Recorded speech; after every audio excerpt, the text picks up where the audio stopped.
Infinix recently unveiled its Hot 40 series, which slots between the entry-level Smart series and the more capable Note series. The subject of this review is the most well-equipped Hot 40, and we have the so-called Free Fire Edition. The Free Fire Edition on its own is no different from the standard Hot 40 Pro in terms of design or features, but it comes with an extensive retail package, which we cover in the next section of the review. Even though it's marketed as a Garena Free Fire Edition, the device is far from gaming ready.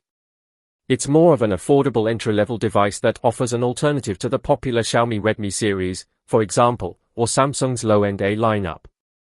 One of the standout features is the big 6.78-inch display. It would be an appealing offer to anyone looking for a big screen experience on a budget.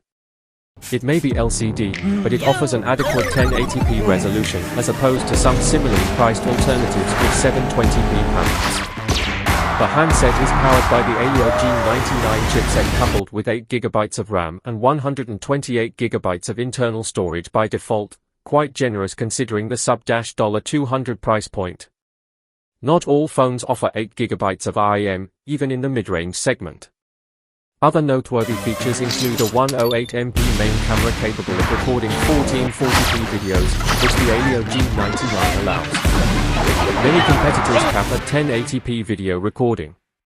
The Hot 40 Pro also carries a 5000 mAh battery with support for a respectable 33W fast charging and the ability to charge other devices via cable. These features may seem somewhat trivial, but they add up to the overall affordable package, and they make a difference at the end of the day. It's nice to have a couple of extra useful features when budget is your top priority. We are about to see how the Infinix Hot 40 Pro fares in our tests and against its natural competitors in the next few pages, so stick around to find out.